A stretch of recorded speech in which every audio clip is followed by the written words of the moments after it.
Olá, gente. Estamos aqui mais uma vez no Entre Vértebras. Hoje com a doutora Camila Marcondes. Ela é ginecologista e atua na área da menopausa. Conta pra gente um pouquinho como é que é a atuação da menopausa, o que você faz, qual que é o teu perfil de público, quais são as estratégias que você usa para tratar seus pacientes. Então, meu nome é Camila, eu sou médica ginecologista e a minha abordagem é para as mulheres 40 a mais. Então, o meu público maior são as pacientes que estão na transição da menopausa e na menopausa e também na pós-menopausa. Então, eu abordo a saúde da mulher de uma forma bem integral, a gente sempre busca o porquê das coisas. Eu quero que as mulheres busquem saúde, que elas cheguem com 70 anos muito independente, com 80 anos com autonomia, então esse é meu caminho. Essa é uma palavra que eu uso completamente, quase toda consulta aqui no meu dia a dia, que é a questão de independência e autonomia. Eu atendo muito idoso e eu acho que isso é um dos futuros que a gente busca para os pacientes na terceira idade. Eles não dependerem de muleta, de andador, não dependerem de um familiar para levar no banheiro, porque isso termina a dignidade, a qualidade de vida das pessoas, né? Com isso, com a perda de autonomia, a gente gera outras doenças, né? Porque a autonomia, a falta de independência, uma pessoa que realmente fica mais acamada, que é mais sedentária, ela tem uma chance maior de desenvolver outras doenças, né? Essa falta de autonomia puxa outras doenças. A demência, ela é uma pessoa que fica mais depressiva, então ela tem uma chance maior de demência no futuro, ela tem uma chance maior de ter alguma doença cardiovascular. Então, a autonomia é muito importante. Fundamental para a mulher, principalmente aí, a gente falando em questão de menopausa, é muito fundamental.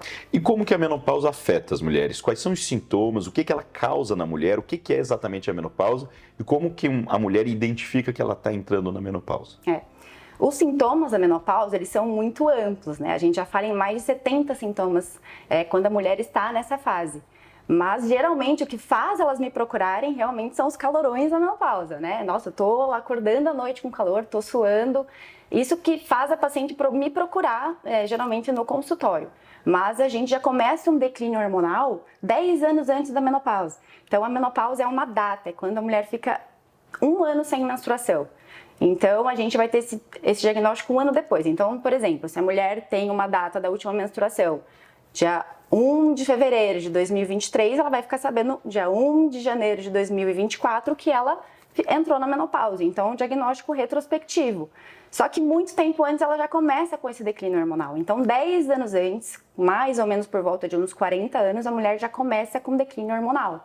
E aí ela começa com alterações de sono, com alterações de humor, ela começa a menstruar 2 vezes no mês, então a irregularidade menstrual é muito marcante também para a mulher. Então, mas o que faz ela me procurar é realmente o calorão da menopausa. É o calorão. E eu vejo muitas mulheres acima dos 50 anos que já entraram em menopausa com algumas queixas de dor articular, elas ficam mais sensíveis, dores nas articulações de forma geral. A gente vê muitas vezes a associação de depressão, de fibromialgia. Isso está relacionado à menopausa, a questões hormonais? Ou você diria que não, isso é uma característica da população? Não, está completamente relacionada à falta hormonal, né, à menopausa. A mulher sem o estradiol, ela realmente, eu falo que ela sobrevive, mas ela não vive adequadamente, porque a gente tem receptor de estradiol, que é o principal hormônio da mulher, no nosso corpo inteiro. Então, essa dor articular que ela fala que ela está sentindo, dores no corpo, é muito característico dessa queda hormonal. Então, a gente não pode deixar de enxergar isso como um sintoma da menopausa, porque é o que vai acontecer com a falta do estradiol, principalmente. Menopausa e osteoporose, acho que são 2 palavras que andam junto. Essa é outra preocupação que a gente tem no consultório nas mulheres já acima dos 50 anos, riscos de queda, de fratura. Qual que é a relação da menopausa e osteoporose e como prevenir isso? A gente fala muito, o foco maior da osteoporose não é a gente chegar a um diagnóstico de osteoporose, é a gente realmente prevenir e fazer com que a mulher não chegue a uma perda tão importante da densidade mineral óssea, tenha um diagnóstico de osteoporose. Então, a principal abordagem que a gente tem que ter é realmente prevenir. E o pico de massa óssea da mulher, ela acontece com 30 anos.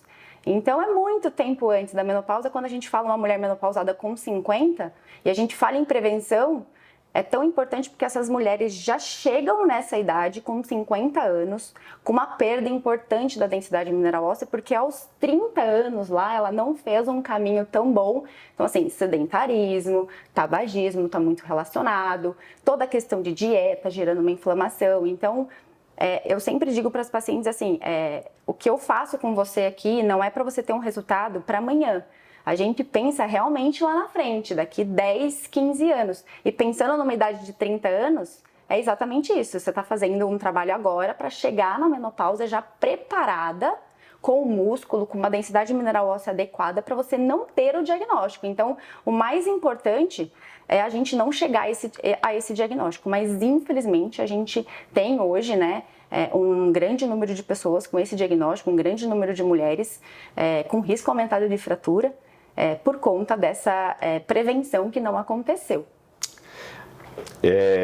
Eu digo sempre para os pacientes que tanto a massa óssea quanto a massa muscular, a gente tem que tratar como uma poupança, como uma previdência. A gente começa a perder massa muscular e massa óssea a partir dos 30 anos, como você citou. A gente perde em torno de 1% da massa muscular por ano a partir dos 30 anos de idade. Então, se a gente acumula uma boa poupança como uma previdência para lá os 60 anos de idade, eu ter acumulado um dinheiro e poder ir gastando dele para viver até o fim da minha vida, eu vou viver tranquilo. Sim. Se eu chegar aos 60 anos e ter zerado o meu estoque, eu não tenho dinheiro nenhum, eu não tenho osso nenhum, e aí eu ter que correr atrás para acumular para eu poder viver, eu tô lascado, né? Então eu acho que esse é o ponto, é a prevenção desde cedo. A gente tem que pensar que o osso, ele não caminha sem o músculo, ele não tem como produzir adequadamente a gente manter a densidade mineral óssea ali se a gente não tem um músculo protegendo em volta. Então, falando em embriologia, a formação muscular, ela vem da onde vem a formação óssea. Então, são duas coisas que caminham juntas, não tem como separar essas duas coisas. Então, eu sempre digo para as minhas pacientes assim, menopausa precisa de formação muscular. É igual a fazer musculação. Você está na menopausa, não tem como você não fazer musculação. É um pré-requisito. Inclusive, para as minhas pacientes entrarem no meu consultório, eu falo, você tem a carteirinha da academia aí? Aí, muitas que não tem, falam, será que eu preciso fazer musculação mesmo? Precisa de atividade de resistência para crescimento muscular. Não existe outra forma melhor de formação muscular a não ser com a musculação. Então tem que ser feita a musculação. Fazendo a formação muscular, a gente tem uma formação óssea também adequada. Essa é a mesma conversa que eu tenho no consultório, tanto para mulheres quanto para homens, a prática de atividade física, e não só de caminhada no parque, porque o paciente de terceira idade muitas vezes ainda vem com uma ideia mais antiga de que musculação não é indicada para idoso. E hoje os protocolos, o entendimento, as diretrizes de saúde mudaram completamente. E é bem entendido que a prática de exercícios de resistência, ou seja, de fortalecimento muscular, diminui o risco de queda, diminui o risco de fratura por queda, aumenta a densidade do osso e do músculo, e isso vai impactar até nas questões de cognição, diminui o risco de Alzheimer, de demência senil, de demência vascular. Então, o impacto da atividade física regular, principalmente de exercício de ganho muscular, vai não só melhorar a parte hormonal, melhorar sintomas de menopausa, mas vai proteger sua coluna, suas articulações, sua parte metabólica, vai estimular você a continuar produzindo todos os hormônios que são importantes para o nosso organismo, né? Não, com certeza é fundamental.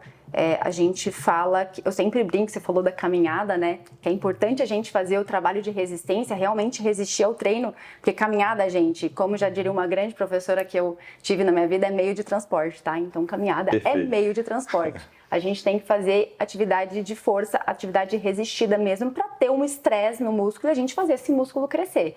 É só dessa forma que o músculo cresce, né? E quando a gente tem um diagnóstico de uma massa muscular reduzida, que hoje é um grande problema, na minha opinião, de saúde pública, que é a sarcopenia, que a gente chama, a mulher tem 12 vezes mais chance de desenvolver osteoporose. Então, a massa muscular está completamente relacionada à massa óssea.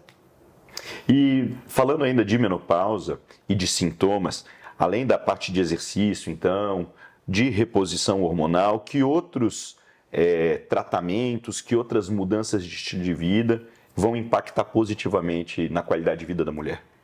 Olha, eu sempre digo para as minhas pacientes também que o básico bem feito substitui muitas coisas. Então, além da prática de atividade física, a gente precisa ter um sono de qualidade, que é uma coisa que a mulher perde muito. Então, a gente precisa trabalhar nisso.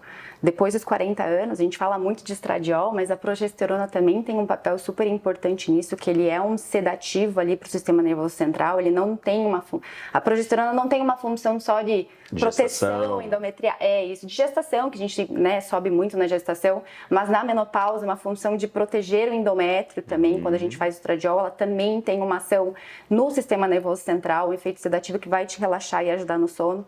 Então, a atividade física, sono de qualidade e uma dieta realmente balanceada. Eu não falo nem equilibrada, é uma dieta balanceada. É realmente cuidar com o consumo de ultraprocessados, é cuidar com o consumo de açúcar, porque a mulher na menopausa também, ela tem um metabolismo do açúcar do sangue muito alterado, então a gente tem que também, que contribui para o ganho de gordura, contribui para a diminuição de massa muscular, então a dieta também é super importante para a mulher. Então essas três coisas eu diria Esse é o tripé da saúde para qualquer pessoa, né? Alimentação, sono e exercício. Não tem como fugir disso, não tem remédio que substitua nenhum deles, não tem terapias que substituam nenhum deles. Isso é de graça, isso você não precisa nem de médico, de nutricionista para você fazer, né? Eu digo que um grande problema hoje que a gente vivencia na área da saúde é realmente a terceirização de saúde. E eu digo para as minhas pacientes assim, olha, eu não posso ir na academia por você, eu não posso ir na sua casa dormir por você e eu não posso ir na sua casa também comer por você. Então são três coisas, esse tripé que ninguém pode fazer por você, só você pode fazer por você. Então escolha se cuidar, escolha, né, faça boas escolhas, porque isso vai impactar completamente em como você vai estar daqui 10 anos. Não é uma escolha de amanhã, é uma escolha de 10, 15 anos para frente. Você vai falar assim, nossa, que bom que eu optei por realmente fazer escolhas melhores e eu estar aqui com 65 anos, com 75 anos, assim, com autonomia, com independência. É muito mais do que longevidade, é realmente qualidade de vida, uma vida com dignidade, uma vida com independência. Porque não adianta nada você viver até os 100 entrevado na cama. Sim. Né? Mas enquanto você viver, você ter 70, ter 80 anos, você poder fazer uma viagem com a família, você poder brincar com os netos, fazer um passeio no parque, isso não tem preço, sem dúvida. E uma coisa assim, muito importante, Antônio, é realmente falar da terapia hormonal, porque quando a gente fala de terapia hormonal, as pessoas se prendem muito ao risco de desenvolver um câncer, né? E hoje a gente faz uma terapia hormonal completamente diferente, com hormônios que realmente são muito mais preparados e adequados para a fase. As coisas evoluíram muito. Tende a ser protetivo até, né? Então, as pessoas se prendem muito ao risco de fazer terapia hormonal e ao câncer de mama, por exemplo, mas hoje o risco de fratura, o risco de desenvolver uma osteoporose está praticamente andando junto ali com o risco de você desenvolver um câncer de mama, né? A cada 3 mulheres com osteoporose, uma vai ter fratura. Então, a gente precisa falar mais sobre osteoporose. Eu acho que é um diagnóstico muito esquecido, não abordado, inclusive não tratado no consultório. E a gente precisa falar mais sobre isso, porque se a paciente tem uma fratura, a chance dela falecer no primeiro ano de vida é muito alta, é uma porcentagem muito alta. A chance dela ficar com alguma restrição também é alta. E existe uma chance menor dela recuperar. Então, essas duas coisas, de limitar ou da paciente realmente ir a óbito, é muito maior do que a chance dela se recuperar após uma fratura. Dados da OMS, a osteoporose é a principal causa de incapacidade, de invalidez na terceira idade, a segunda causa de morte. Não é a fratura que mata, mas exatamente aí o risco da cirurgia, o risco de ficar acamado, e aí vai fazer trombose, aí vai fazer um TEP, uma tromboembolismo pulmonar, aí faz uma SCAR, aí infecta. Então, a osteoporose é uma doença silenciosa, muitas vezes negligenciada, as pessoas não dão bola, porque só descobrem que tem quando já fraturaram. Mas como a Camila falou, ela mata, ela pode ser destrutiva, né, incapacitante, então deve ser prevenida e não tratada ou diagnosticada precocemente, mas sim evitada, e isso vem lá atrás. E aí, para encerrar já essa nossa conversa, acho que é um assunto extremamente relevante que a gente está falando de praticamente toda a população, mesmo, né? Só as mulheres aí, né? Todas, hoje, a expectativa de vida é muito acima dos 50 anos, então a expectativa é que as mulheres todas vão passar sim pela menopausa e pelo risco de osteoporose. Camila, obrigado pela tua participação, muito legal teu trabalho, o assunto eu acho que é de importância mundial, né, para a população toda, é realmente sobre saúde pública isso. Recado final para as mulheres, o que é que você diria para elas, as mulheres que ainda não chegaram na menopausa? Você falou agora, por último, da expectativa de vida, né? Hoje a gente fala que a expectativa de vida da mulher hoje no Brasil chegou a 79 anos. Em 2030, a gente tem uma previsão de que a paciente vai alcançar uma expectativa de vida com 90 anos. Então, assim, a gente passa 1/3 da nossa vida na menopausa. Então, assim, é muito importante a gente abordar essa menopausa de uma forma com um profissional qualificado, realmente antes da janela terapêutica da terapia hormonal, começar ela antes, né? Antes da menopausa, a gente já tem várias coisas que a gente consegue fazer e tem que fazer para prevenir essas doenças silenciosas, que eu falo que é o mais importante, porque aquilo que a paciente está vendo é fácil, né? Aí ela começa, tem o calorão, a gente faz alguma coisa, parei de ter calorão. Ela acha que ela não entrou na menopausa, que ela não vai ter mais sintoma, e o mais importante é realmente abordar para não chegar com o diagnóstico já de osteoporose, é isso que a gente não quer. Então a prevenção é o principal remédio, mulheres aí 40 a mais, procurem, não negligenciem os seus sintomas, não deixem as pessoas falarem para vocês que vocês estão ficando loucas, tá? Que vocês estão mal-humoradas, estão querendo matar o marido. Então assim, procurem ajuda, mulher 40 a mais tem que ser abordada, tem que ser tratada, e é isso aí. Obrigado, Camila. Obrigada a você.